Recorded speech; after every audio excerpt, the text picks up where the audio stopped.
Welcome to Sweethearts or Rivals. I'm Charlotte. I'm Justin. Today we're going to be doing a list video. Yep. And it's going to be, if we had to call our game collection down to 50 games only, what would they be? Sure. What numbers are we doing? Today we're doing 35 to 31. Right. And I chose my games Yep. just based on the fact that if I never got to play these games ever again, how much would I cry? Yeah. And whose go is it now? I'm not sure. I think it's mine. Okay. Let's go with me. Sure. All right. My number 35 is San Juan. San Juan. Yep. Puerto Rico is a really good game, and I really enjoy it. That whole role selection and follow, resource management. And it amazes me that they can take all of that game and fit it into nothing but cards and still feel the same. Yes. Like, I feel like I'm playing Puerto Rico when I play San Juan, but Really? quicker and better and awesomer. I don't think I could make that exact statement. No? I do like San Juan, Yeah. but I don't feel like I'm playing Puerto Rico when I'm playing No? San Juan. I do. No. I totally feel like I am. Okay. It is a little tricky the first time you play to have a handful of cards and realize that you can't build them all because you're going to have to get rid of a bunch of them as money to build the one that you want to. Right. So that is tricky to get used to. Once you get used to it, it is an awesome game. Yeah. Yeah, really enjoy it. Yeah. And it's quick and It's easy a lot to of fun. set up. Yeah. Yeah. Yeah. Cool. What is your Cool. 35? My 35 is Alhambra, Alhambra. which is a tile laying game, which I like. Yeah. I always like tile laying games. And you have money out there, and you can pick up the money, and you're using the money to buy your tiles. Yeah. Yeah, which I like. Yeah. Yeah, and it's kind of, you're trying to manage your village that you're building, and that gives you the points onto how many certain buildings you have in your village. Yeah. Very puzzly. It's very puzzly. Yeah. And then there's a wall outside your village. You get points for that. And then we have the big box, so there's all kinds of expansions. Yeah. And we haven't played it enough yet to play all the expansions yet. No. But There's like 5 expansions, and each of the expansions has like 3 modules. different modules in them. So that's like 15. I'm just kind of That rounding seems out. way too many, but But anyway, that's a it's lot of modules that you can mix and match. So it would take a lot of playing to know them all. And then once you know them all, you can mix and match them into your own combos. Your favorite. Yeah. Ooh, it's kind of like 504, but different. Crazy.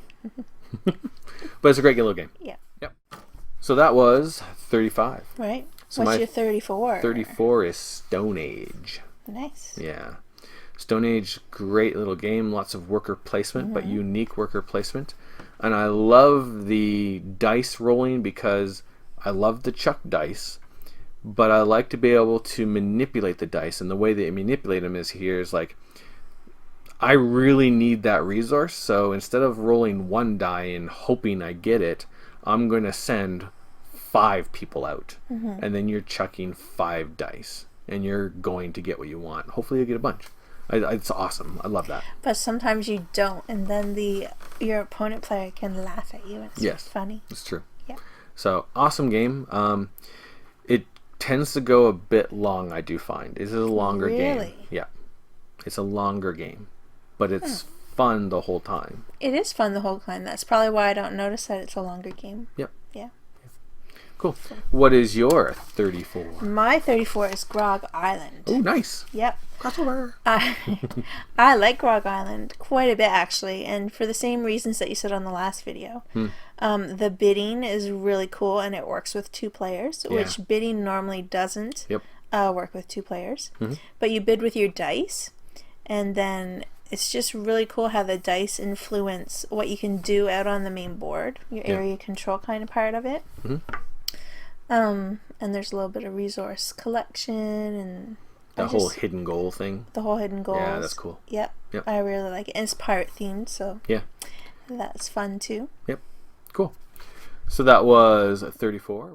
So moving on to 33, and my 33 is Kingdom Builder. That was on my last list. Yep, That's it funny. was. Yeah. We're starting to have the crossovers now. And Kingdom Builder is in that group of games that here's a easy system to understand and work with. Yep. And every game you play is going to have different ways to win the game. So it's not so much of mastering that system, it's mastering that system and then using it with different strategies to beat the game every time. Yeah. And yeah, just any game that can do that, it's just like, that is awesome. And yeah, it's a lot of fun. And it's nice looking too. Yeah, it's kind of cool when you just have like your buildings sweeping across the board. That's very cool. Yeah. Yeah. Yeah. Awesome. Cool. What is your 33? My 33 is a newer game that we just got this year, and it's Discoveries. Oh, nice. It's another dice game. Yeah, a really good dice game. I like it because you have your dice and you roll them, and then that can tell you what you're going to do that round. But you can also at certain times collect dice, and sometimes you can collect in your pool other players' dice. Yeah. So it's a little bit of risk there because you never know when they're going to recall their dice back. Yeah. But for the meantime, you can like have all these dice to choose from and kind of do some fast little quick things with their dice. Yeah. And then save your dice in reserve so that you don't have to use all, like you'll have more dice to use for your round. Very cool dice set collection. Right, I was just going to say set collection because you're collecting these cards where you've traveled, which will give you different points for however many sets you've collected of them. Yep. Or some of the cards just have points on them. Yeah. Yeah. Yep. It's and then really you got cool. the American Indian cards that are special abilities. Right. Which they is give really you special cool. powers. Yeah. Yeah. Yeah. And there are cards in there that allow you to manipulate your dice a lot. Yes. So if you're really big on the dice manipulation scene, Yep. you have that option. Yeah. Whereas it probably is a bad strategy for me, but I don't like to manipulate my dice. Yeah. I don't tend to go for those. I just like to focus on the dice I roll rather than trying to spend my dice to manipulate other dice. Yeah. A great little game. Anyway, I've been enjoying it. Cool. Yeah. All right. Now we're on to our number 32. My 32 is The Castles of Mad King Ludwig. Really? Ludwig. Yep. Ludwig. Yeah. Ludwig. Whatever. We're Canadian. Yeah. I like the mechanisms of the game. Again, bidding isn't something that we usually are into, but this one is a unique bidding. Yeah. And when you're the builder, being able to manipulate things so you get what you want, but you're also getting paid because you're if you can do it well, you can figure out what they really want and make them pay for it a lot, and then you get that money. So there's that's a cool aspect.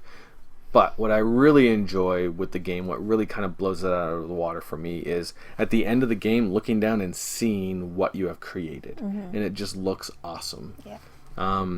I played this with some kids over the summer, and at the end of it, they were all taking their phones out and like, no, don't take it apart yet. And they're all taking pictures of what they created so they can save it, which is just hilarious. Yeah. Yeah, it's a good game. It's good. It's puzzly, which I like. Yeah. Yeah. Your number 32. My number 32 is Belfort. Belfort. Nice. I enjoy this game a lot. Yep. Because you've got your workers and you've got two different kinds of workers. You've got elves and dwarves. Yep. And they can do two different things. And sometimes they can do the same kind of thing. So you have to manage your worker pool. It's like, I really need to do this, and that only takes dwarves. So I can't spend my dwarf on this by accident or I won't be able to do this. Yeah. And then I just really, it's got the cute little bits like the wood, the stone, Yep. It's really interesting. So worker placement, worker management, resource management, and then of course how you're getting points is area control. Right. Yeah. Yeah, on the main board because you're putting little houses out to gain control of your piece of the pie. Yeah, which is cool. I like it a lot. Yeah, it's a good game. Excellent. Moving on to our number 31. 31. My 31 is Roll for the Galaxy. I see. Yeah. And I like Roll for the Galaxy because it's kind of like, it's not really, it's sort of Civ building or Empire building with a space theme. Yeah, yeah. But what I really love about it is you're chucking dice and you're building your empire to get better and better dice or more and more dice. But as soon as you chuck them, built right into the game is all these different ways to manage them and manipulate them. And if you can roll exactly what you want, that's going to benefit you. But if you don't, you're not It's stuck not with going to it. hurt you because there's that option. You can choose one dice of the wrong face to put somewhere. Yeah. Which is like a little built-in Yeah. mitigation thing. And then you can like say, well, I don't want this die, so I'll put that over here. It's out, and I've used that to change a die to something else. Yeah. And then of course there's the whole roll selection and follow, Right. Where you're trying to figure out what everyone's going to choose for the rolls for that that round. Awesome game, love it. Can't wait for the expansion to come out. Yeah. Yeah. And we can't say if we're in the race camp or the roll camp because we only played Roll for the Galaxy. Yeah. I don't really have any Not interest. after playing Roll for the Galaxy. No. I don't need to. I don't know. No. Well, if someone brought it over and they had it anyway, I'd play it. I'd play it. To see what I it was wouldn't all turn my about. nose up at it, but Heavens, no. certainly don't want to run out and Don't find turn a way our to nose play up at anything. No. So that's my 31. What is your 31? My 31 is Alien Frontiers. Nice. Alien space game. Nice. Yeah, and it's another. That's funny. Yeah. Another dice rolling game. Yep. And you get to use your dice on the board to give you certain actions. Yeah. Which I really like that in a game, using your dice as selection Yeah. for your actions. Yep. And then you get to put out these cutest little alien space colonies. Yep.